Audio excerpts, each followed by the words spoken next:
Vale, pues si les parece, empezamos con la siguiente mesa. Bueno, para mí, como miembro de la vocalía de Justicia del Colegio de Trabajo Social, es un placer para mí que me hayan pedido presentar y moderar esta mesa en el que vamos a abordar la justicia y la importancia del abordaje social desde distintos ámbitos. Me acompañan en la mesa Raúl López, que es juez del juzgado juez sustituto adscrito a los juzgados de primera instancia e instrucción de Calatayud, Caspe, Daroca, Egea de los Caballeros, La Almunia de Doña Godina y Tarazona. Me acompaña a mi izquierda Teresa Marco, que es funcionaria de la Oficina de Atención a las Víctimas de Aragón. Y me acompaña también Elena Roales, que es la trabajadora social del Instituto de Medicina Legal del Juzgado de Zaragoza. Si les parece, hago esta pequeña presentación y luego cada uno que vaya a intervenir, bueno, pues ya presentamos cuál va a ser su ponencia, ¿vale? Raúl López, les he dicho que era el juez sustituto adscrito a ese juzgado de primera instancia, es licenciado en Derecho por la Universidad de Zaragoza, además es doctorando en Derecho por la Universidad Pontificia de Comillas de Madrid y es asociado colaborador de la Real Academia de Jurisprudencia y Legislación. Él va a hablarnos de este abordaje social desde los juzgados de lo civil, contencioso administrativo, penal y social. Gracias. Muy bien. Buenos días. En primer lugar, gracias por la amable presentación que acaba de hacer Carmen Campos. Como habéis podido escuchar, mi nombre es Raúl López. Soy juez sustituto adscrito a los juzgados de primera instancia e instrucción de las localidades que acaba de mencionar, es decir, de los partidos judiciales de la provincia de Zaragoza. Quisiera aprovechar también para agradecer al Colegio Oficial de Trabajo Social de Aragón la oportunidad que me brinda para exponer en esta primera jornada, para intentar aportar mi granito de arena en la jornada. Y disculpad. Que esto constituya un punto de partida que entiendo que es muy interesante para, como ha dicho anteriormente el decano del Colegio de Abogados, para futuros encuentros, ya que los colectivos que estamos implicados en el ámbito de la justicia podemos aportar entre todos experiencias y soluciones respecto a los problemas que se nos van planteando y generando en nuestro día a día. Somos los que mejor conocemos estos problemas y los que mejor podemos aportar determinadas soluciones a los mismos, sobre todo en función de buscar el beneficio final del ciudadano, del administrado, que es en quien redunda los resultados de nuestro trabajo.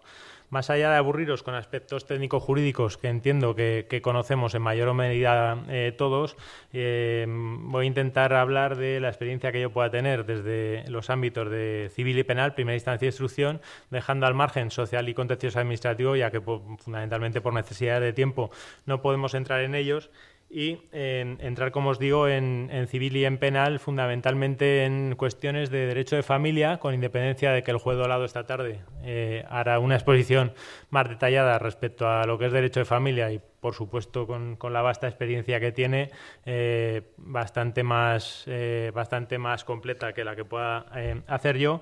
Y en el ámbito penal, hacer referencia a violencia de género, como ha dicho la directora general, y a la situación de los menores.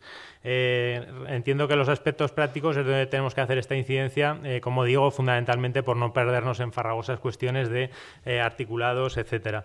Y después de la intervención de mis compañeras, espero que en el turno de preguntas que se abra sí que podamos hacer un feedback de lo que realmente necesitemos, y será allí donde planteemos las necesidades y las aportaciones que cada uno de nosotros podamos hacer. Como os digo, y simplemente por situarnos, la normativa, la normativa de la que podemos partir es fundamentalmente el artículo 117 de la Constitución. ¿Por qué nombramos este artículo como genérico? Viene a establecer fundamentalmente que los jueces tenemos la función de juzgar y hacer ejecutar lo juzgado. Es decir, con nuestros conocimientos técnico-jurídicos vamos a tratar de resolver las situaciones de las que somos conocedores. Sin embargo, Muchas veces estos conocimientos técnico-jurídicos, la mayoría de las veces, no son suficientes para abordar determinados casos, por los que requerimos el asesoramiento de determinados profesionales para completar nuestros conocimientos, para ver la situación in situ, y en este ámbito es donde entráis vuestro colectivo, ¿no? Los trabajadores sociales. Fundamentalmente, como veremos después, a través de los peritajes de los equipos psicosociales adscritos a los diferentes juzgados. Os he mencionado aquí los artículos de la Ley Orgánica del Poder Judicial de 1985, así como de la Ley de Enjuiciamiento Civil, respecto al ámbito civil, y la Ley de Enjuiciamiento Criminal, que hacen referencia al dictamen de los peritos. Es fundamentalmente toda la cuestión de la objetividad, tachas, las condiciones que tienen que cumplir vuestros dictámenes, etcétera, etcétera. Pero, como digo, no nos vamos a perder en cuestiones jurídicas que nos aburrirían, por decirlo de alguna manera. Como trabajadores sociales, entiendo que un primer punto de partida, desde la perspectiva de los juzgados, es que vuestra labor está un poco, con todo el respeto del mundo, difuminada. Es decir, muchas veces somos desconocedores de lo que podéis aportar de vuestra profesión y de lo que sois. Entiendo que eso es, por decirlo de alguna manera, culpa nuestra y también culpa de vuestro colectivo, puesto que no se ha dado a conocer suficientemente vuestra profesión para que se pueda tener un conocimiento tanto de la opinión pública como os digo, como por parte de los profesionales. ¿Por qué? Entiendo que vuestra profesión como tal me parece que se estableció en 1990, el grado en trabajo social como un grado independiente que se estudiase en centros universitarios, etcétera, y muchas veces se ha asociado a colectivos de marginalidad, a trato con colectivos desfavorecidos que se encuentran en situación de necesidad especial y que,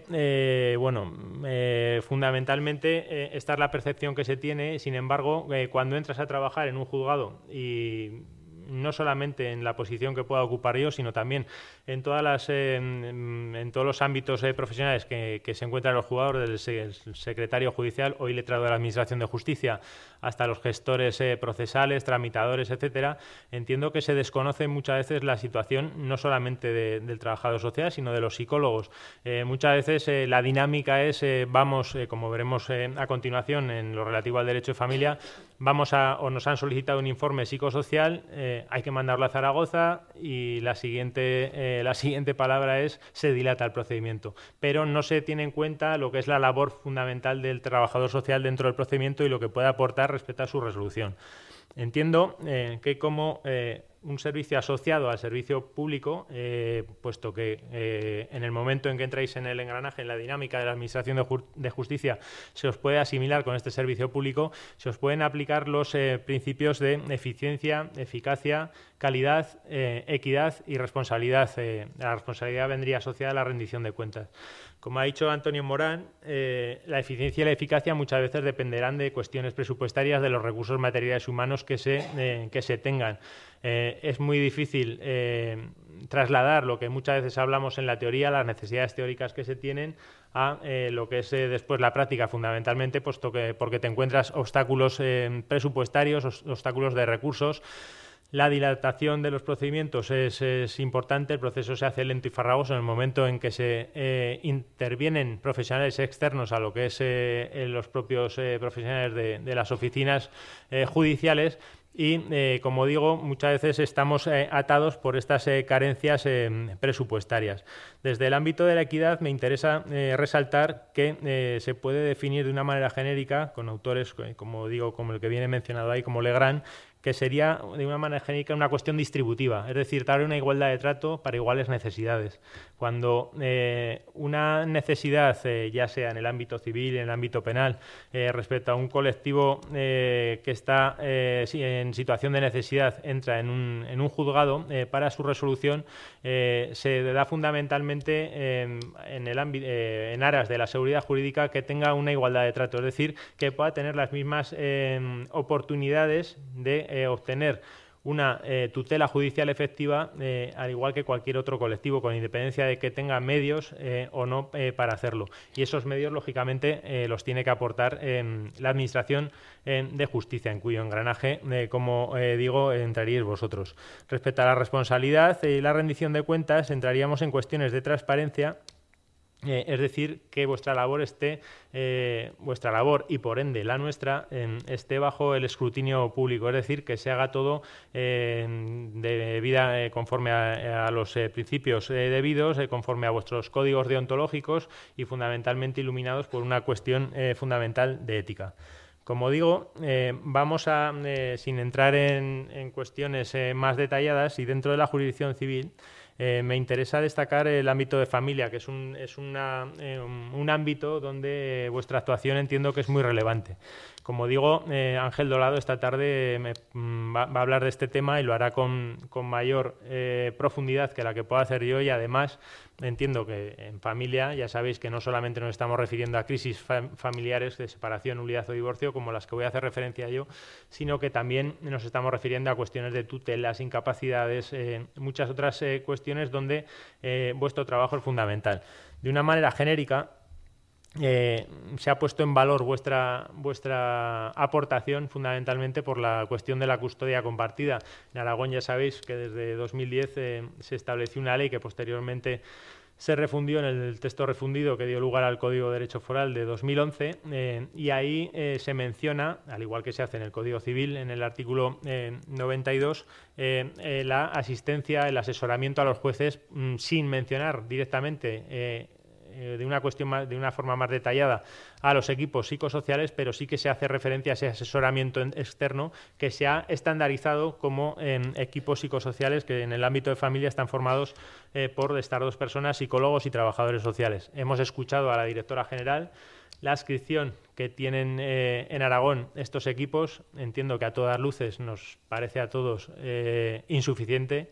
Los recursos son los que son, y volviendo a cuestiones a las que me he referido antes como de eficacia, sí que me gustaría poner en valor que dentro de los recursos que se tienen, defendiendo como una cuestión de eficacia y de eficiencia, la maximización de recursos, la maximización de resultados en base a los recursos que tenemos, sí que me gustaría resaltar que dentro de lo que cabe y dentro de que los procesos se dilatan en exceso, la justicia hace lo que puede y es más efectiva de lo que realmente parece o de lo que realmente se traslada al ciudadano. Es cierto que una de las carencias de las que adolecen estos procesos es que son muy lentos, como digo.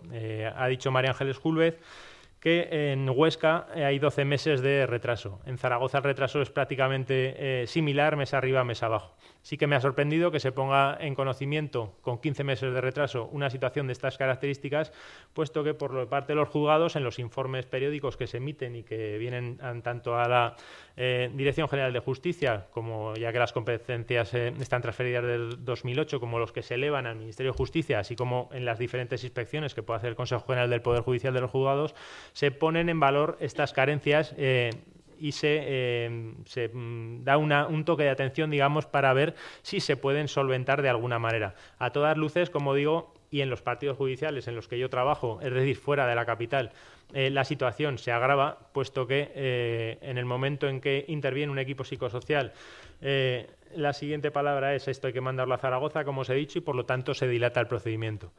Hay muchos profesionales, esto también hay que decirlo, que les interesa dilatar el procedimiento por cuestiones meramente de defensa de sus clientes.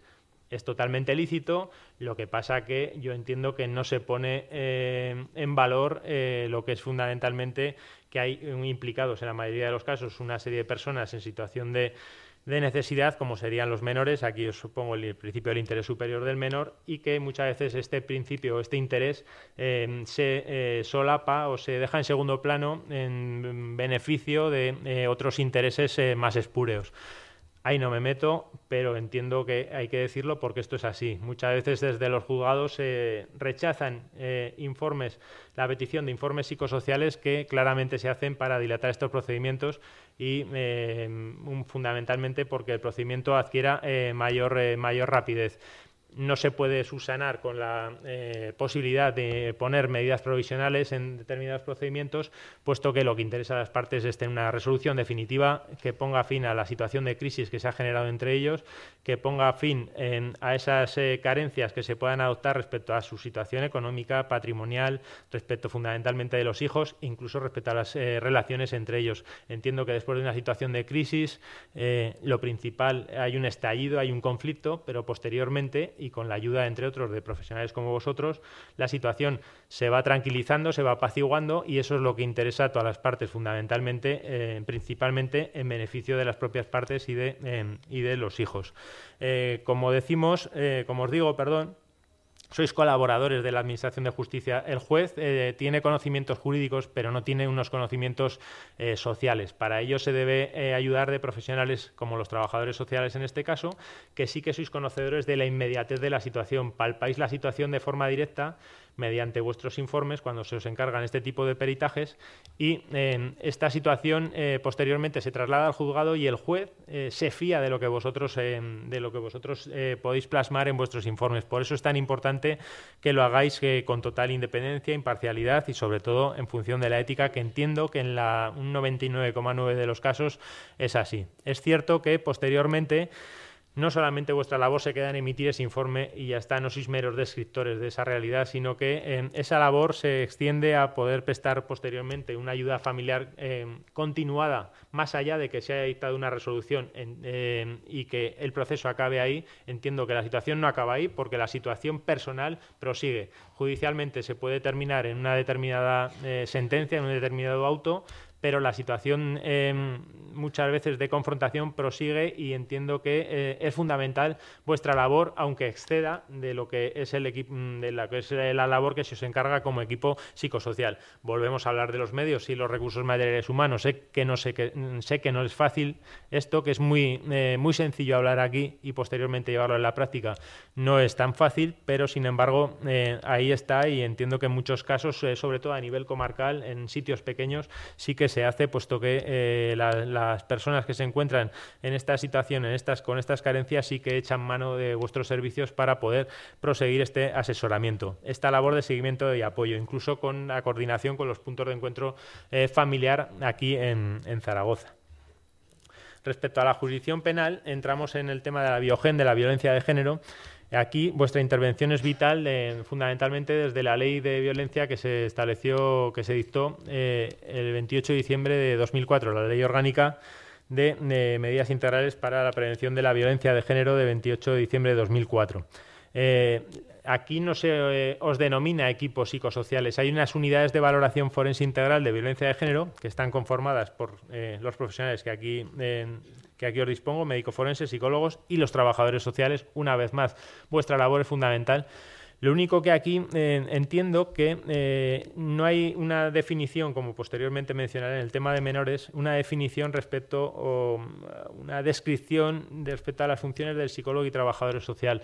Muchas veces nos llegan informes a los juzgados en los que en muchas ocasiones son repetitivos, es decir, la labor, entiendo que del psicólogo se solapa con la del trabajador social.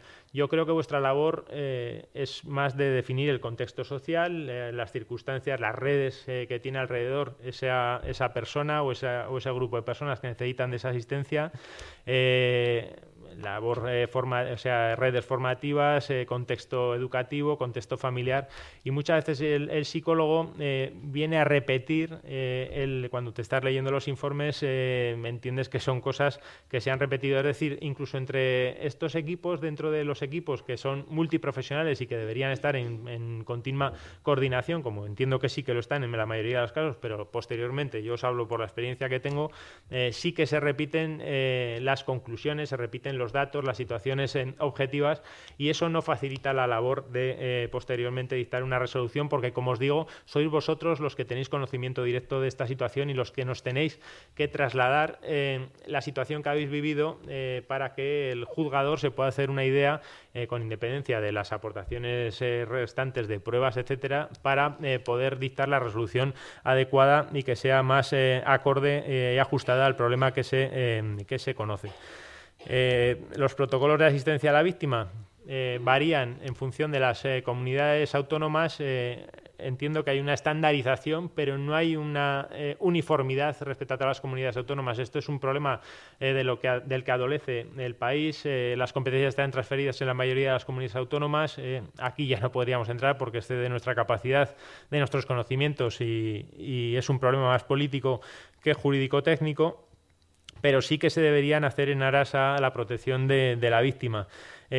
Como digo aquí, sois un eslabón de la cadena para abordar el problema de una manera directa, y es una cadena, como veremos en conclusiones, que debe concluir en la resolución, pero de la que sois fundamentalmente una parte fundamental vosotros como elemento de detección, tratamiento, apoyo y seguimiento.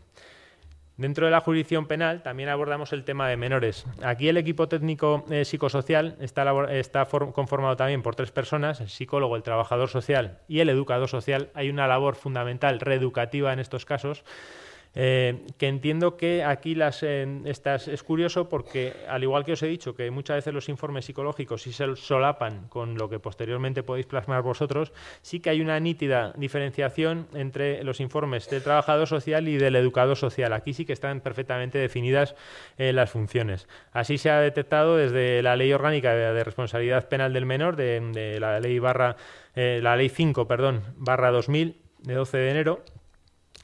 Vuestra labor no es determinar la culpabilidad, es decir si hay delito, si ese menor ha cometido un hecho que puede ser susceptible de ser tipificado en el Código Penal como delito, sino analizar la situación y ver por qué el menor ha cometido ese posible delito, la motivación, facilitar en este caso a instancias de la Fiscalía de Menores, y que posteriormente eso se traslada al juzgado, la labor para ver si efectivamente esa circunstancia o ese hecho que cometió el menor se puede considerar o no delito dentro del contexto en el que se mueve ese menor.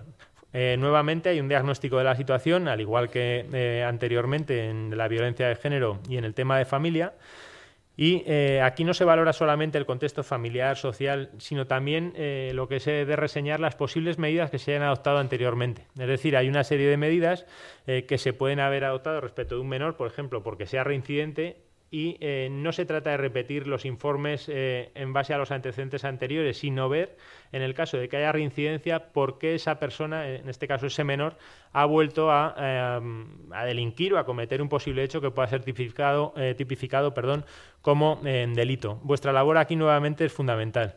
Como lo es la confidencialidad, al tratarse de un colectivo vulnerable como son los menores, se pide que estas causas se lleven con la mayor confidencialidad posible y que no excedan del ámbito familiar. Es decir, si tenéis que pedir algún tipo de informe a centros educativos o algún tipo de contexto en el que se mueva o en el que se desenvuelva el menor, lo hagáis con la mayor prudencia posible y fundamentalmente en el supuesto de que no exceda del ámbito familiar. Es decir, utilizad el conducto familiar, puesto que ese conducto familiar fundamentalmente va a ser después el que venga al juzgado para, por ejemplo, tomar declaración a los padres porque se ha llevado a esa situación, etcétera. Entonces, la confidencialidad aquí es muy importante. He hecho una referencia antes de la Ley Orgánica del Poder Judicial de 1985, ya existían los asesores externos del juez en los tribunales tutelares de menores. Tras la Ley Orgánica de 1 de julio de 1985 de Poder Judicial, se crearon estos juzgados de menores y vuestra labor se institucionalizó. Sí que es cierto que es compleja, al igual que en nuestro caso, ya que muchas veces la realidad social se adelanta a nuestros conocimientos y hay que adaptarse a la misma. Estamos hablando, sobre todo en el caso de menores, lo que está hoy muy de moda: ciberdelitos, bandas organizadas, o supuestos de maltrato a progenitores que hace 10, 15 años no se daban. Entonces hay que adaptarse al contexto social, a la realidad jurídico-social y posteriormente poder trasladar eso para que se dicte una resolución adecuada y, aunque se trate, no deja de ser un delincuente en el caso de que se le considere culpable, fundamentalmente por ser un colectivo necesitado de protección, fundamentalmente lo que se trata es de reeducar y de reinsertar a esta persona. Como hemos dicho, aquí también se establece como fin último el interés superior del menor.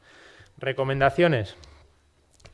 He indicado al inicio que un foro como en el que estamos esta mañana es muy importante para sentarnos a valorar las necesidades de las que adolecen los juzgados, incluso las instituciones que colaboran, como es vuestro caso, con los mismos, se podrían establecer focus groups. Entiendo que las sinergias y la interacción entre los diferentes colectivos implicados en el ámbito de la Administración de Justicia es fundamental.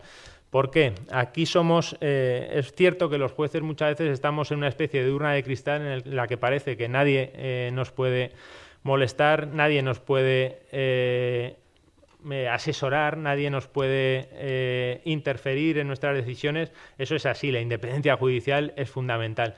Pero para ello, como he indicado al inicio, el asesoramiento en cuestiones que nosotros no controlamos también es fundamental. Entiendo que debería haber una mayor cercanía, una mayor coordinación entre colectivos para posteriormente que el juez o el tribunal pueda adoptar la resolución más ajustada posible.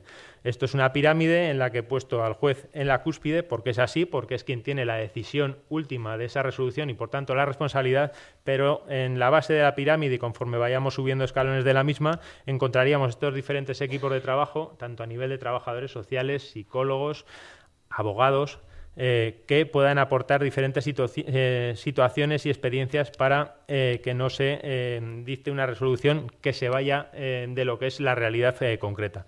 Vuestros informes, es cierto que los que yo he tenido en la mano están bastante bien redactados. Sin embargo, sí que muchas veces, entiendo que por deformación profesional que todos tenemos, se quieren utilizar términos muy técnicos que muchas veces descolocan a quien los está leyendo. No se trata de utilizar un lenguaje vulgar, pero sí facilitar la labor. Tened en cuenta que esos informes los van a leer las partes, los van a leer abogados, en última instancia los vamos a leer nosotros. Entiendo que deberían tener, aparte de esta estructura que os pongo aquí, que ya os digo que se cumple en la mayoría de los casos, una mayor precisión terminológica. No es como se dice por ahí, que vayamos a las conclusiones y simplemente se mire el parrafito final de conclusiones. Es fundamental leer los antecedentes, leer la situación que os habéis encontrado vosotros, las entrevistas que habéis hecho, lo que habéis palpado como profesionales. Es fundamental para hacerte una idea para posteriormente dictar una resolución adecuada. Lo de dilatar el procedimiento, os lo he comentado, no es ninguna crítica a los letrados, pero también es una experiencia que hay que constatar y que muchas veces sí que nos la hemos encontrado.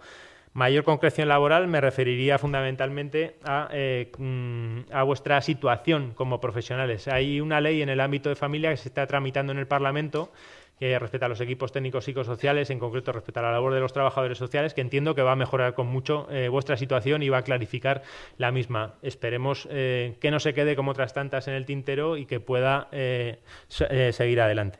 Las conclusiones son que los equipos técnicos psicosociales son de creación muy reciente, es una experiencia joven, pero que con la práctica diaria se establece todos los días. Sí que es cierto que esa carencia de juventud se solapa con la experiencia que se está adquiriendo respecto en el día a día. Los multiprofesionales, fundamentalmente porque vosotros dentro de esos equipos tenéis que defender vuestra labor y poner en valor vuestra profesión dentro de estos equipos y defender vuestra actividad. Sois ordenadores de crisis, lo cual es muy importante, y favorecéis la comunicación posterior en las situaciones de crisis, así como también como colectivos en el ámbito penal, como los menores, o los que ha hecho referencia el señor Morán, respecto a las personas que están en centros penitenciarios. La regulación me acabo de referir. Esperemos que salga adelante al menos en el ámbito de familia y que posteriormente esa semilla que se ponga en el ámbito de familia se traslade a todos los órdenes jurisdiccionales. Sí que debería haber una mayor coordinación y uniformidad entre todas las comunidades autónomas, al igual que en muchos sectores de nuestra administración. Hay una falta de medios materiales humanos, no hay un equipo por cada juzgado. Si las carencias en Zaragoza capital son palpables, imaginaos lo que ocurre en los partidos judiciales de la provincia. Como os digo, los procesos se dilatan, son farragosos, son muy lentos y hay una dilatación de una lista de espera, incluso desde que se encarga un informe psicosocial hasta que se recibe en el juzgado y posteriormente se da una resolución de unos 8 o 9 meses. Imaginad en situaciones de crisis que requieren una actuación de celeridad, una actuación rápida, lo que supone eso sobre todo para el administrado. La valoración de los informes, entiendo que el juez, entiendo y es así, El juez se apoya mucho en vuestros informes, por lo tanto, poned en valor vuestra profesión porque sois bastante importantes en el engranaje de la Administración de Justicia, y finalmente deciros que tenéis que valoraros más y dar mayor visibilidad e identidad a vuestra profesión. Me gustaría terminar con una frase, una cita anónima que encontré y que me ha gustado mucho, puesto que esto no deja de ser un trabajo en equipo, sobre todo en estas cuestiones, que dice que trabajar en equipo divide el trabajo, es cierto, cada uno tenemos nuestra parcela, pero multiplica los resultados, sobre todo en aras del beneficio del ciudadano, del administrado, como he dicho al principio. Muchas gracias.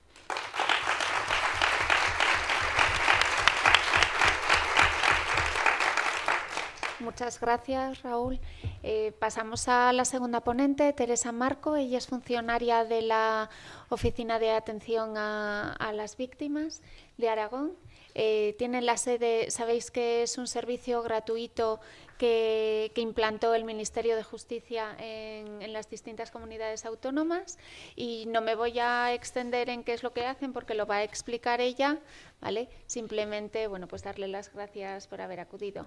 Gracias. Y a vosotros por haberme traído a explicar mi trabajo. Yo trabajo en la Oficina de Asistencia a Víctimas del Delito. Estas oficinas son,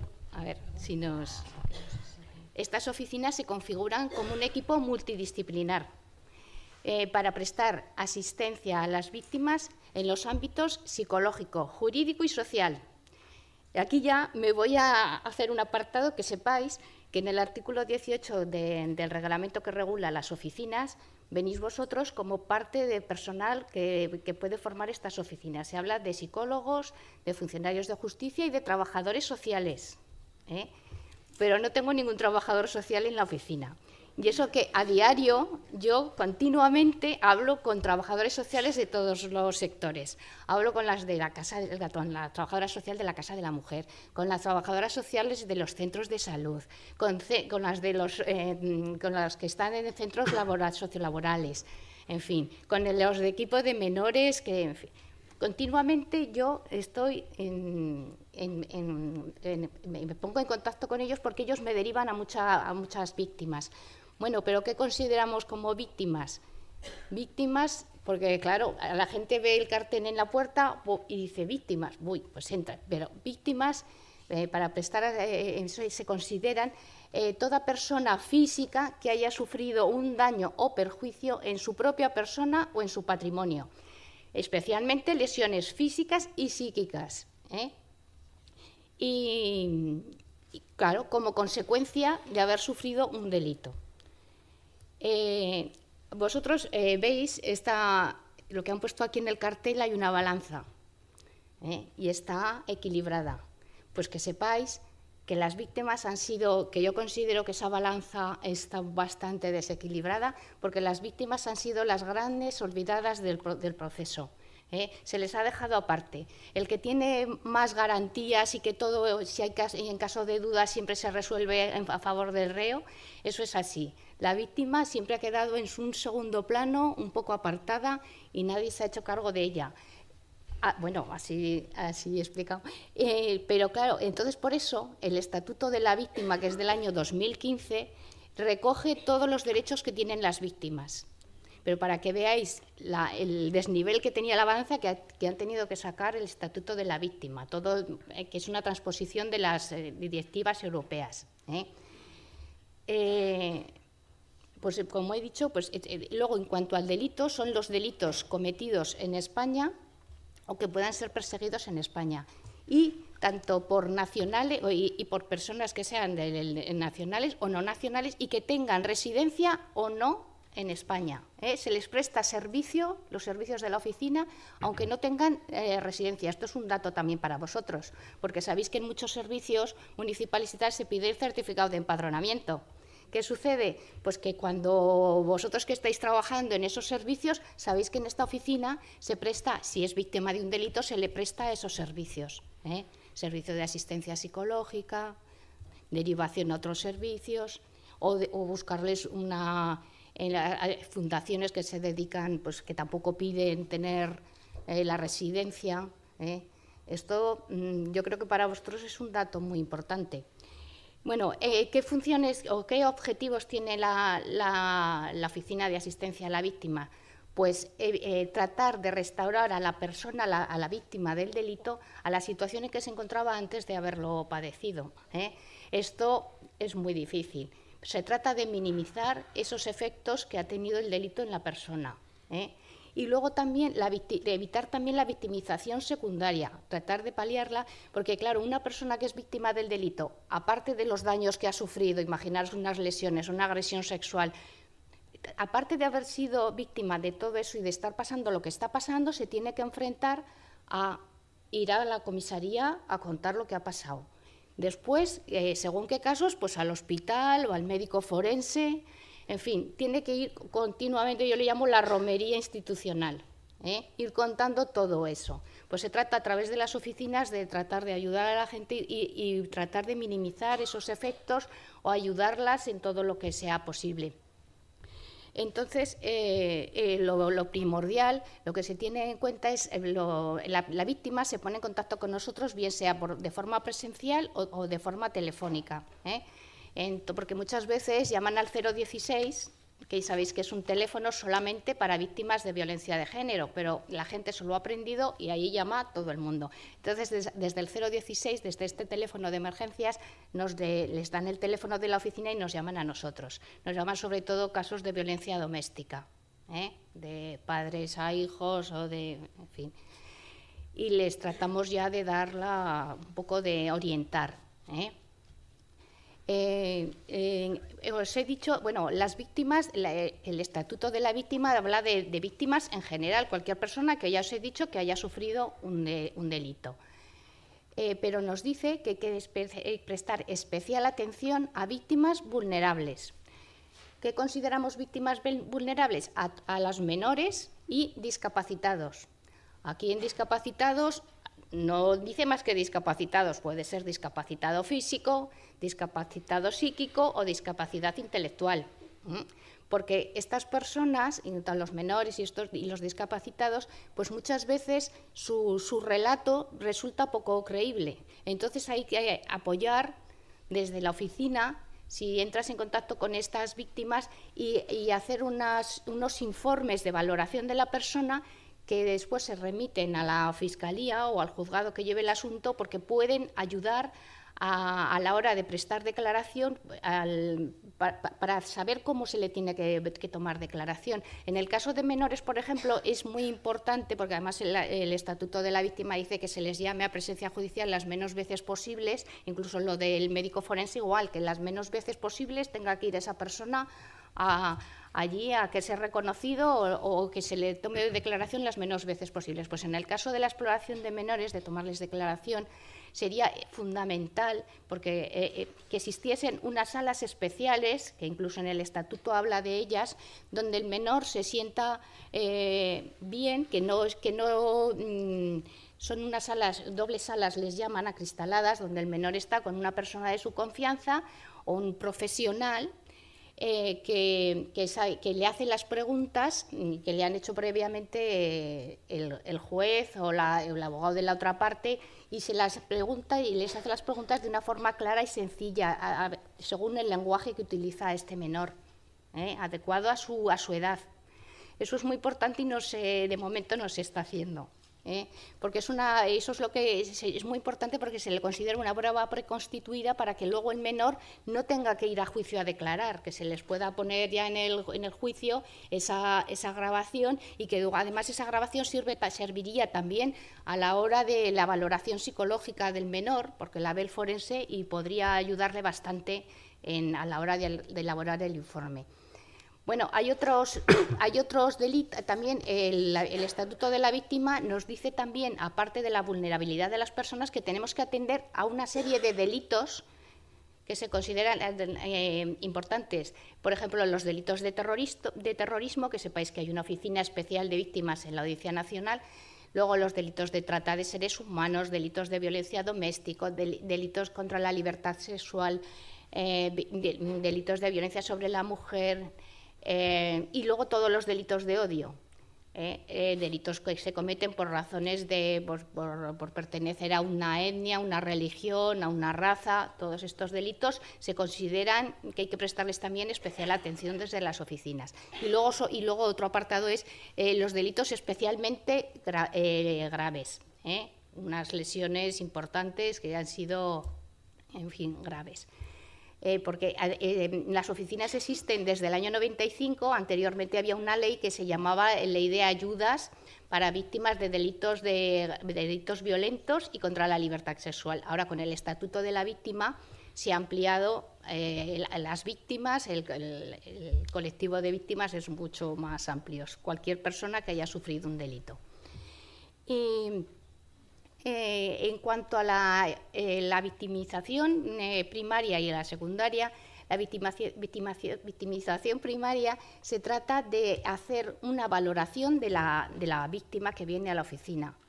Es muy parecido a vuestros famosos informes sociales, que yo los considero muy importantes. Yo trabajé en vigilancia penitenciaria y yo recuerdo que la juez, si no estaba el informe social, pues no hacía nada y decía que me traigan un informe social actualizado. Pues quiero decir que vuestros informes son muy valorados en los juzgados. Y pues la valoración de la víctima pues también consiste en ver qué necesidades tiene, en hablar con ella y lo que ella te relata. Y según las necesidades que ves, pues puedes proponer una serie de medidas u otras. El Estatuto de la Víctima habla también de unas fases para hacer esta valoración. En un principio se trata de la fase de acogida y acompañamiento, de prestar apoyo emocional, de dejar que la persona, cuando viene al juzgado, pues que a la oficina, que venga y que empiece a hablar, de prestarle apoyo para que nos cuente. Porque claro, cuando una persona viene a un juzgado a prestar declaración, se le dice, no le dejan casi hablar más que a los hechos que... Solo refiérase a tales hechos. No me cuente nada más, esto. Entonces a la oficina vienen y cuentan todo lo que ha rodeado a esos hechos. Y en el momento en que se sienten apoyadas, pues ya pues pasas a ver qué necesidades son las que ella te relata o las que vas viendo tú. En la oficina no se trata de que te cuenten del delito ni que tomarles declaración ni nada, sino de prestarles un apoyo emocional y ver cómo las puedes ayudar y según la fase del procedimiento en el que vengan, porque no es lo mismo una víctima que te viene derivada desde el principio, a la que ya le acoges y la vas acompañando y ves si necesita un abogado, una asistencia jurídica, o ver si necesita asistencia psicológica, o simplemente ya, porque hay veces que nos vienen al final, pues una derivación a otros servicios municipales o para que le vean qué ayudas le pueden corresponder. En la fase otra de las fases es la de información. En los juzgados a las víctimas se les da todos sus derechos por escritos, el funcionario pues, les lee todos sus derechos, pero la persona se queda sin saber, sin entender muy bien qué es lo que le han dicho. Entonces en la oficina se trata también de explicarles de una forma, con un lenguaje claro y sencillo, lo que les han, y si tienen alguna duda, pues explicarles todo lo que les han dicho y sobre todo a qué procedimiento, a qué es lo que se enfrentan. Porque claro, según la naturaleza del delito, que es una de las cosas que hay que tener en cuenta, pues según qué delito hablamos, pues por ejemplo en las agresiones sexuales es muy importante preguntar si se ha seguido el protocolo. El protocolo de las agresiones sexuales, ya en el momento en que les toman muestras de ADN, sabes que esa persona, su procedimiento va a quedar paralizado hasta que haya resultados. Esos resultados tardan por lo menos 8 meses. Entonces la persona se queda ahí. Es muy importante también prestarles asistencia psicológica, pero ¿qué pasa? Que muchas veces si les das la asistencia psicológica antes de que hayan sido valoradas por el forense, pues muchas veces, pues claro, no está en el mismo momento en que cuando sucedieron los hechos. A medida que se va prestando asistencia hay una mejoría notable. La asistencia psicológica es fundamental porque la mayoría de la gente relata pues mucho miedo al salir de casa, de que no sabe hacer la rutina que ella estaba acostumbrada en su trabajo, dejan de trabajar. Entonces, con la asistencia psicológica lo primero que se pretende es que la persona vuelva a tener el control de su vida, superar esos miedos. Y luego ya posteriormente se les hace también un plan de intervención psicológica y ya pues tratar el trauma que pueden tener, porque la mayoría, pues en casos de lesiones, agresiones, pues tienen un trauma. Y hay veces que hay mucho bloqueo, para la persona se bloquea, y es importante recibir tratamiento para superar todos esos traumas. Y en cuanto al abogado, pues antes tampoco teníamos en la oficina abogado del turno de oficio, pues desde este año ya tenemos un abogado todos los días, con lo cual la víctima, si necesita asistencia jurídica, se le presta en la oficina, y si después incluso solicita la asistencia jurídica gratuita, ya se le rellena la documentación y se le dice los requisitos y lo que necesita para posteriormente, posteriormente el abogado se lo rellena y se lo presenta. Eso es muy importante. Bueno, pues simplemente deciros ya que en cuanto a la victimización secundaria, la labor importante que es la del trabajador social, que deriva a todos según las necesidades de la víctima, que deriva ya a otras instituciones, y que le busca las posibles ayudas económicas, que en los casos de delitos pues pueden ser varias, y derivarlos a otras instituciones y solicitar esas ayudas. Y nada más. Y si tenéis alguna duda, me preguntáis.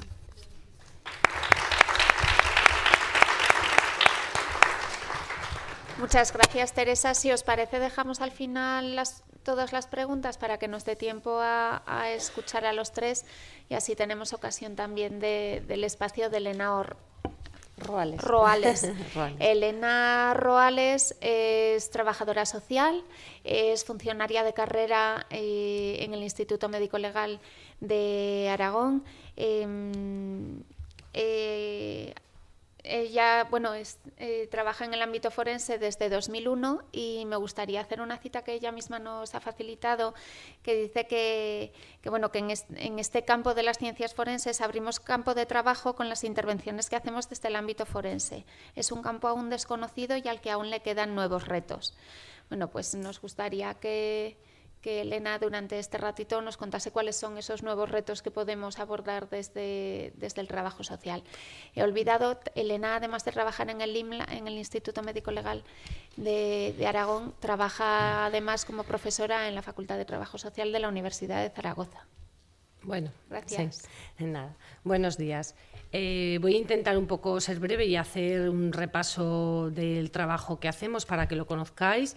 La verdad es que Raúl López ha hecho ya una introducción de dónde estamos, por qué estamos y más o menos desde cuándo estamos, ¿vale? Voy a ser muy breve, pero creo que esto sí que hay que conocerlo. ¿Se me oye bien? Vale, es que no sé si me oigo con eco.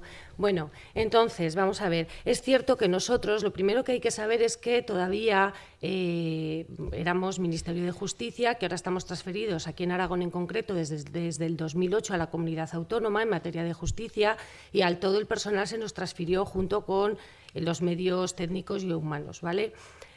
Hay comunidades, o sea, no hay comunidades, todavía sigue existiendo el territorio ministerio para algunas comunidades autónomas, que los profesionales de nuestro ámbito y los psicólogos, los de los equipos, siguen dependiendo del ministerio, ¿vale? Entonces, primero hay que verlo desde esta perspectiva. Cada comunidad autónoma a veces tiene unas políticas, y aunque vayamos todos a una en los objetivos y en la legislación, es cierto también que conocéis que hay leyes que ya las comunidades autónomas también tienen su legislación propia en muchas materias sociales, y entonces eso hay que tenerlo en cuenta en cada comunidad autónoma que se trabaja, ¿vale? Esa perspectiva no hay que perderla de vista. Después, el ámbito forense es muy desconocido, incluso yo cuando aprobé la oposición no sabía ni lo que era ni lo que venía a hacer. Elegí un poco por destino, pero casi no había nada, bueno, casi no, es que prácticamente no había material documental que dijera qué es lo que se hace en los institutos de medicina legal. Entonces, hay que conocer primero que los médicos forenses, que es el ámbito desde que más se conoce igual, llevan 200 años de historia, ¿vale? Y que los forenses, como ellos mismos dicen, han estado acompañando a los jueces durante 200 años. Por lo tanto, es lógico que a lo largo de la historia pues, tengan un papel fundamental, digamos, en el ámbito de justicia y sobre todo en las ciencias forenses y en las periciales. Pero no significa que porque seamos más nuevos seamos menos importantes, ¿de acuerdo? Entonces, hay que primero, en el año 80 y algo, cuando se hace una ley, la primera ley de divorcio, me parece que fue, o una remodelación, aparecen los primeros equipos en los juzgados de familia.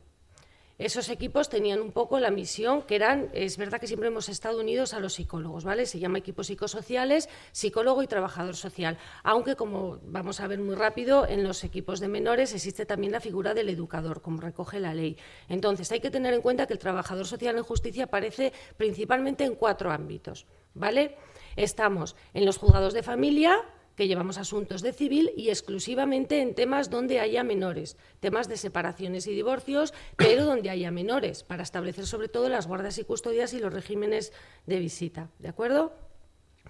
En el ámbito de menores hay un equipo específico, como bien ha dicho Raúl, que ese equipo lo determina la ley, determina quién tiene que formarlo, además establece las funciones, establece un poco los procedimientos y tienen muy delimitado su campo de actuación y su finalidad, ¿vale?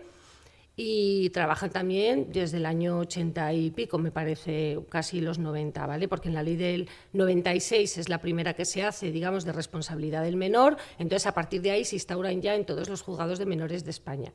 Aquí hay 2 equipos, como ha dicho la directora general, que están completos, ¿vale?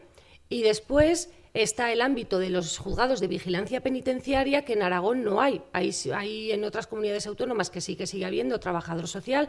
Cada vez hay menos trabajadores sociales ocupando estas plazas, principalmente porque estas intervenciones que sobre todo están en función un poco del tercer grado, esa supervisión que se hace de los presos de tercer grado y asesoramiento, información. Eso hay algunas comunidades autónomas que lo continúan haciendo, pero no son plazas ahora mismo de nueva creación ni hay muchas plazas en España que ahora mismo haya trabajador social, porque se suele cubrir desde el ámbito de instituciones penitenciarias, ¿vale? Que parece que tiene, si lo pensamos, un poco más de lógica que sea desde allí, que en fin conocen un poco más los procedimientos y han intervenido con los presos en otras situaciones. Y después están los institutos de medicina legal. Los institutos de medicina legal no siempre se han llamado así. Antiguamente eran clínicas médico-forenses. Como su propia palabra indica, aparecía el médico, que era el que actuaba un poco como asesorando al juez, además de llevar todo el tema de autopsias, ¿vale? Cuando hablamos de forense siempre pensamos en el marco un poco de las autopsias, pero no es verdad. Siempre separamos, hay una parte de vivos que decimos nosotros y otra parte de muertos, ¿no? Entonces, nosotros simplemente nos ubicamos en uno de los campos, obviamente, porque nuestra función es hacer informes periciales. Ese es el objetivo de nuestro trabajo, ¿vale? Esa es nuestra finalidad. Nosotros intervenimos para hacer un informe pericial, todos los peritos, de todos los ámbitos donde estemos en justicia. Entonces, bueno, yo, a ver, que no quería tampoco irme mucho del tema, voy a procurar seguir un poco un guión que traigo. ¿Por qué intervenimos nosotros? Bueno, nosotros más o menos estamos desde el año 86, creo, en Aragón, fue la tercera comunidad autónoma donde hubo trabajador social. Había uno en Madrid y uno en Barcelona cuando yo entré. Había alguno más en España, pero bueno, realmente las funciones estaban muy poco delimitadas y ha sido un campo donde es verdad que a la par que llevamos, pues los que igual vais a hablar con gente que seguro que lleva más tiempo que yo y os contarán cosas, entonces yo creo que llevamos pues eso, desde el año 80 y algo más o menos, abriendo campo en distintos institutos de medicina legal. Sé que la directora general ha hablado un poco cuando ha presentado el tema, ella especifica un poco el trabajo en el entorno de la violencia de género, pero no es verdad, porque realmente la violencia de género, la ley aparece en el 2004, nosotros ya hacíamos también valoraciones de violencia doméstica y bueno, no se llamaba de género en aquel momento, pero hacíamos valoraciones pero hacíamos de este tipo de valoraciones y otro tipo de valoraciones también, ¿de acuerdo? Entonces, no es que nosotros solamente intervengamos en situaciones de violencia de género ahora mismo y que, como no sé muy bien la palabra, qué frase ha utilizado exactamente, pero ha venido a decir que hacemos ese tipo de valoraciones y que cuando nos sobra tiempo hacemos otro tipo de valoraciones. Eso no es verdad, ¿vale? Nosotros no hacemos eso. O sea, Cuando hemos llegado, o sea, yo cuando llegué al trabajo, es cierto que, en fin, pues no había tantas intervenciones porque es un campo desconocido, que incluso hoy en día sigue siendo desconocido hasta para nuestra profesión. A veces llamo a compañeros y no saben lo que somos, no saben dónde estamos. Muchas veces para los jueces, como bien ha dicho Raúl, también es un campo muy desconocido. Es verdad que cuando nos conocen y trabajamos bien, cada vez solicitan más nuestra intervención, ¿vale? Pero es cierto que es un campo que todavía le queda mucho trabajo, ¿eh?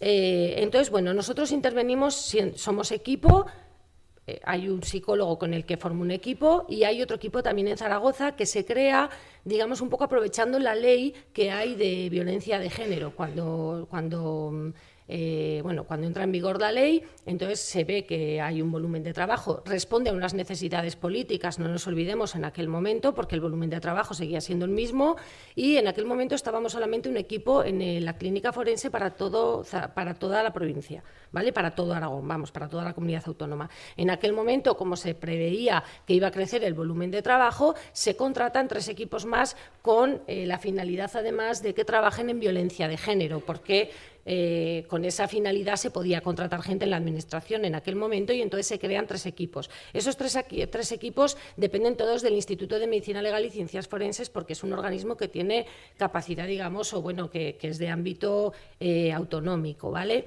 Entonces ellos tienen la sede allí, pero de vez en cuando también vienen al IMLA de aquí de Zaragoza porque tienen que hacer, pues en fin, pues algunas intervenciones. Entonces digamos que la sede está aquí, pero ellos trabajan en juzgados en otras provincias, ¿vale? Ahora mismo hay 2 equipos aquí completos, o sea, psicólogo y trabajador social, somos 2 de cada especialidad en el IMLA, en el Instituto de Medicina Legal. Entonces, bueno, ¿qué hacemos? Os voy a decir un poco los casos que llegan, lo más importante para que conozcáis lo que hacemos, ¿vale? Como cuando se creó el equipo para violencia de género, que es verdad que rápidamente se incrementó la demanda de violencia de género, ese equipo empezó a llevar básicamente esos casos de violencia de género, ¿vale? Que no significa que si hay otra cosa donde tengan que intervenir, intervengan. No tenemos delimitado nada en especial, pero bueno, es cierto que como se crearon para eso, pues se parecía que era lo que tenían que responder y hemos hecho un poco esa estructuración del trabajo interna, pero que no responde a ningún tipo de criterio funcional, ¿vale? Podríamos hacer lo mismo. Entonces, bueno, nosotros nos quedamos un poco con el otro ámbito, que ahora os voy a explicar un poco todo lo que se hace. En cuanto a violencia de género, he de decir que al principio las valoraciones que venían sobre todo eran de predicción y valoración del riesgo, ¿de acuerdo? Ahora la gran mayoría de peticiones que vienen son de civil, porque sabéis que siempre que se abre ya un procedimiento en violencia de género, todo lo que esa pareja tenga a partir de ese momento se lleva se lleva por el juzgado de violencia de género. ¿Eso qué implica? Que hay muchísimas peticiones de civil que antes llevaría el equipo de familia y que ahora obviamente no lleva porque no le corresponde y le corresponde al juzgado de violencia de género. Entonces, como el juzgado de violencia de género, los asuntos van a través del Instituto de Medicina Legal, es a través del Instituto de Medicina Legal donde se hace la petición y se interviene, ¿de acuerdo? La gran mayoría de peticiones ahora mismo que hace el equipo son de orden civil, determinar los cambios en las guardas y custodias, posibles medidas, bueno, en fin, ese tipo de cosas. Entonces, bueno, también se hace valoración del riesgo, pero obviamente es un poco, pues, en fin, podríamos decir a temporadas, ¿no? No hay un protocolo establecido, según van entrando los casos, pues se van atendiendo. Sobre el tiempo de demora, y aprovecho también para decir que es cierto que algunas veces han sido 8 meses, puede que algunas veces más y puede que en otras ocasiones menos. Nosotros ahí no intervenimos, nosotros trabajamos con unas citaciones que nos vienen reguladas y entonces lo que nos viene, pues eso vemos. No sé si es una incapacitación, si es un acoso laboral, si es una violencia, pues una violencia, ¿de acuerdo? Luego, la demora tampoco es atribuible a nosotros porque precisamente sacamos los informes en un medio como mucho de 15 días.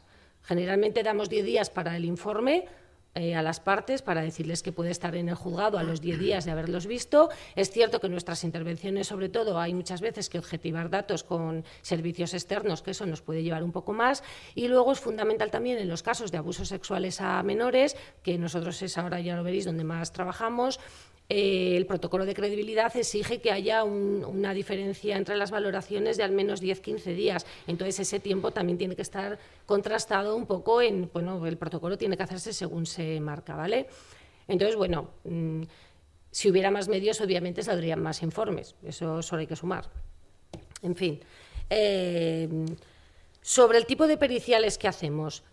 Violencia de género, ya os he dicho, ¿de acuerdo? Es un volumen bastante importante lo que entra. Lo que más hacemos, aparte de la violencia de género, son casos de supuestos abusos sexuales a menores. ¿Por qué menores? Porque, bueno, sí que es cierto que como hay tanta demanda de trabajo y somos muy pocos, de hecho que sepáis que hace poco establecimos una ratio que hay un psicólogo y trabajador social atendiendo casos, un equipo por cada 490.000 habitantes, ¿vale? Entonces, bueno, como hay tanto trabajo, se estableció a nivel interno un protocolo, bueno, un procedimiento, ¿no? Que cómo se iba a intervenir. Pues lo primero son las causas con preso. Siempre que hay una causa con preso, se le da un poco de prioridad, ¿vale? Porque, bueno, esa persona está en prisión y hay que hacer el informe lo más rápido posible, no se le puede dar a 5 meses vista. Y el siguiente criterio de importancia es con los menores. Siempre que hay un menor se le da prioridad, ¿vale? En cuanto a los menores, la prioridad que se suele dar en el trabajo siempre son los abusos sexuales y los malos tratos. En el ámbito familiar también, que también vemos muchos casos de esos. Entonces, os voy a contar así muy por encima porque os vayáis un poco con la idea de lo que hacemos, ¿de acuerdo? Nosotros aquí vemos, aparte de la violencia que os he dicho y que seguro que de ese tema sí que conocéis bastante, ¿no? Los abusos sexuales a menores, ¿qué hace ahí el trabajador social? Bueno, el trabajador social, sabéis que hay un procedimiento que es el único ahora mismo validado y admitido, por decirlo de alguna manera, dentro del ámbito judicial, que es el CBCA y SVA, ¿vale? Ese procedimiento lo hace el psicólogo, lo que es la credibilidad propiamente dicha, que es lo que nos pide el juez en ese tipo de valoraciones, y el trabajador social lo que hace es intervenir en el contexto de revelación. El menor siempre tiene un contexto, ¿no?, donde cuenta los supuestos abusos, bueno, puede que en el ámbito familiar o en otro ámbito, generalmente es en el familiar. Entonces, siempre que viene un menor, pues bueno, la psicóloga valora al menor, el trabajador social lo que hace es valorar un poco el entorno y cómo ha sido ese contexto de revelación y, sobre todo, objetivar los datos, porque no hay que perder de vista que casi siempre que vienen no está solo el padre o la madre o, bueno, en fin, la familia, ¿no?, sino que muchas veces son en contextos de separaciones donde además interviene pues el punto de encuentro, los servicios sociales en muchos casos, a veces está el menor en protección de menores, luego el colegio también es muy importante. Como no hay educador aquí, pues el trabajador social viene a suplir esa falta de persona, pues lo que hacemos es solicitar la información, que en el caso de menores, por ejemplo, lo haría el educador. Bueno, pues aquí no hay, nosotros cubrimos esa parte educativa, ¿vale? Entonces, contrastar la información es lo más importante casi en nuestro trabajo. Bueno, no es casi, es lo más importante en nuestro trabajo. Básicamente, tenemos 3 o 4 funciones que nunca hay que olvidar. La primera es que, bueno, te llega el expediente, ¿no?, con toda la documentación, si falta algo hay que solicitarlo y tenemos que partir de una base. A veces no nos envían todo, pero bueno, tenemos mucha documentación, si necesitamos algo más lo solicitamos. Y hay que hacer una revisión de esa documentación. Después hacemos las entrevistas, luego ya la objetivación de los datos, el psicólogo si utiliza pruebas psicométricas pues también las tiene que validar, interpretar, en fin. Y nosotros pues contrastar los datos con las distintas instituciones que haya, si las hay, ¿vale? Y después elaborar el informe. El informe, ya ha dicho Raúl también las partes perfectamente, ¿vale?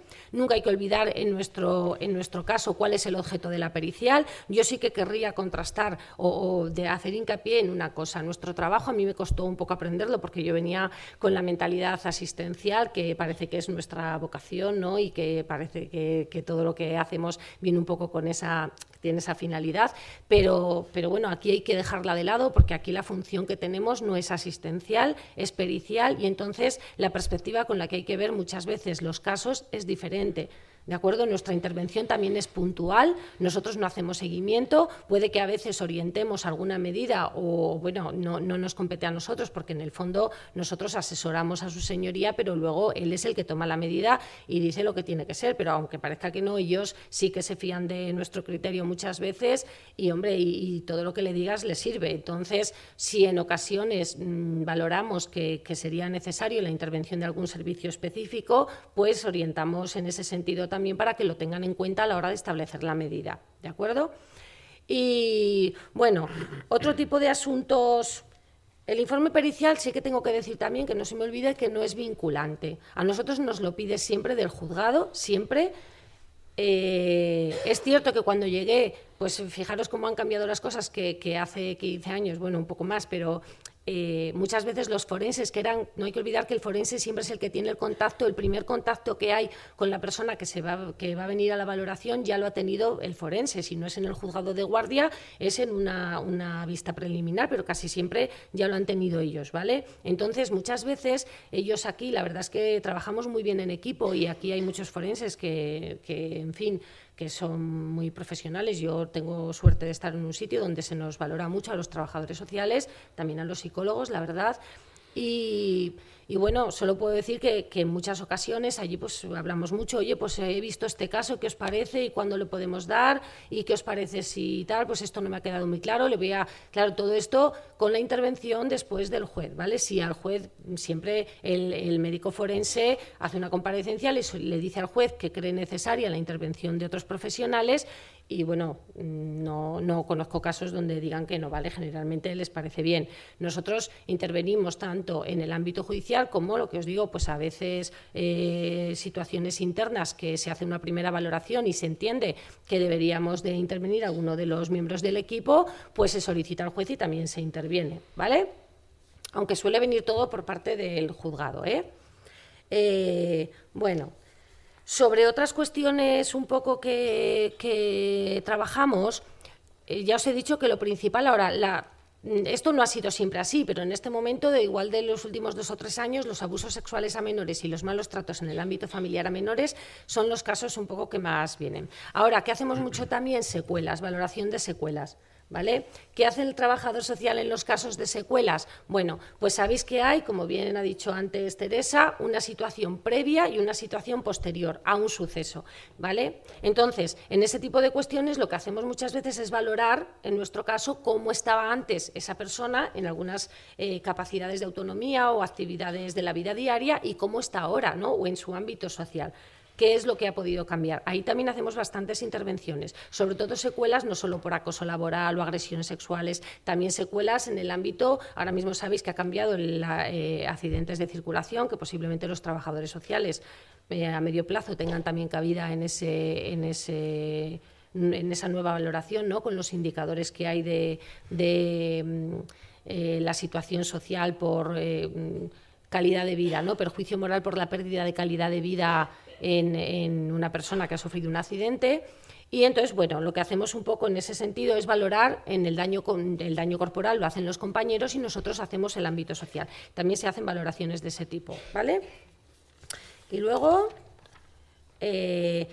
igual donde más interviene el trabajador social, aquí lo que yo hago, porque sé que otras comunidades autónomas, pues en cada una se trabaja de una manera. Es verdad, y no se trabaja de los mismos casos, ¿no? Nosotros aquí lo que hacemos a nivel individual como trabajadores sociales, donde a veces hacemos informes solos, es temas de incapacitaciones legales y los temas relacionados con la revisión del grado de discapacidad, ¿vale?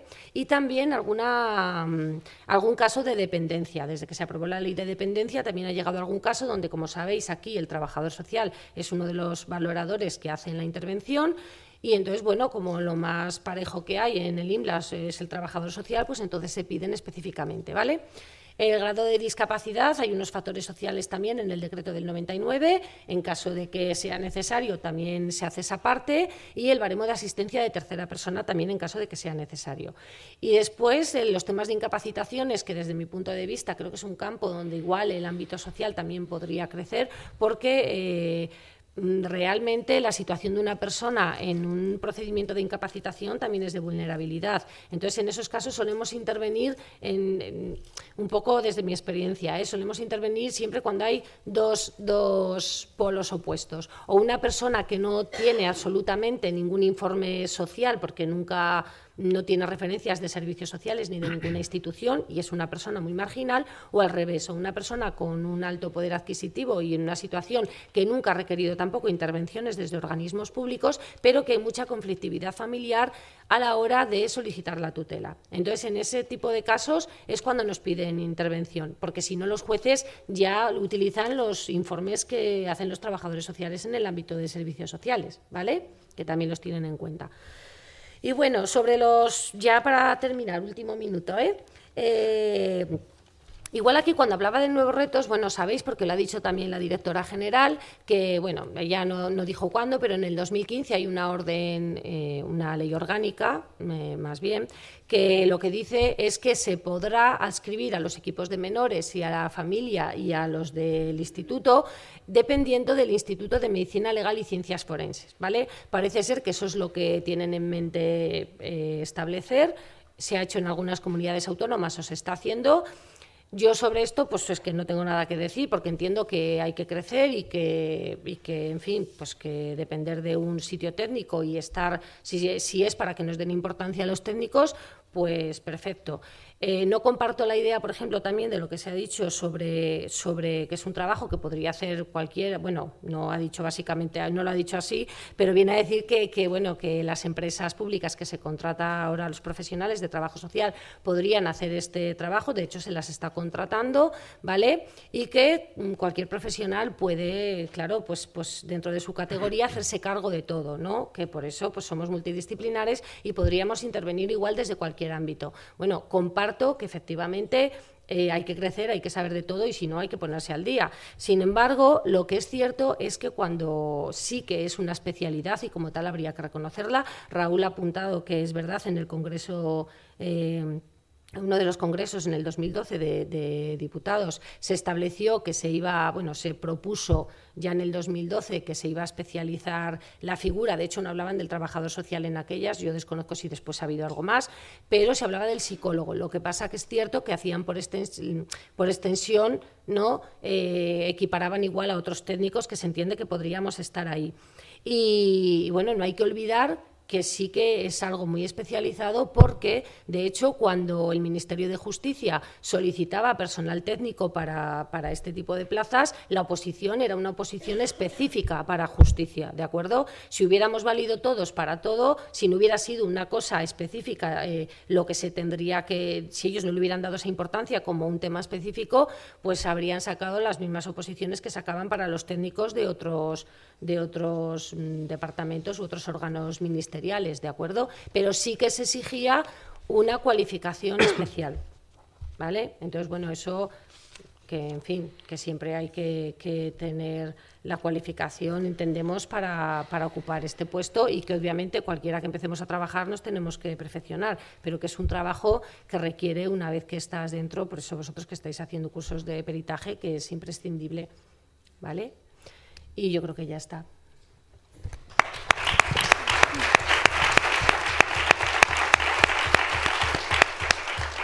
Vale, muchísimas gracias, Elena. No nos queda apenas tiempo para las preguntas. ¿Había alguna? ¿No? Bueno, pues concluyo así con dos frases, un poco lo que hemos ido hablando en la mesa, lo que han ido exponiendo los ponentes. Yo creo que tenemos dos grandes problemas, que es la visibilidad de nuestra profesión y la formación, esa cualificación de la que hablaba Elena ahora. Desde el Colegio de Trabajo Social se está intentando trabajar desde hace unos años con nuevas incorporaciones en la Junta, pues esos dos temas, tanto dar visibilidad, un ejemplo es esta primera jornada de Trabajo Social y Justicia, y otra es la formación. Yo estoy formada en peritajes y tenemos la inmensa suerte, yo me tuve que formar fuera porque aquí en Zaragoza no se hacía y estuve esperando a que la que para mí era la mejor formadora en España, que es Ana Hernández Escobar, viniese cerca porque vive en Sevilla, y entonces lo más cerca que la tuve fue en Madrid y me fui a hacer los dos cursos a Madrid. Ese curso lo trae ahora el Colegio de Trabajo Social de Aragón, lo trae en junio 2021 y 22 a Zaragoza. Yo os animo a los que no tengáis formación, incluso a los que tenemos también, porque tratan nuevos aspectos, estuve mirando el programa, incluso empieza a tratar cómo facturar, porque es otro de nuestros problemas en el ejercicio libre, cómo facturamos, y siempre hemos trabajado desde el funcionariado y los servicios sociales. Bueno, pues os animo a que busquéis información del curso, ya que si tenéis ocasión de hacerlo, os inscribáis, porque es una ocasión tener a Ana Hernández en Zaragoza para formarnos. Y luego esa parte de la visibilidad, yo creo que es parte de todos, sentirnos orgullosos de nuestra profesión, contarle a los cuatro vientos qué es lo que hacemos y qué es lo que podemos hacer, y sobre todo hacerlo bien, porque esos pequeños gestos son los que son un aval de nuestra profesión y lo que va asentando, pues lo que decía antes, si los informes están bien hechos, los vuelven a pedir. Si no asesoramos a su señoría, no van a volver a pedir ese informe, porque no le facilita ninguna información ni le ayuda a tomar decisiones, ¿vale? Bueno, yo creo que es un poco la parte, bueno, ya ni hablar de que queremos una trabajadora social en las oficinas de atención. Por eso, pues queremos uno o una en esas oficinas de atención a la víctima de delitos.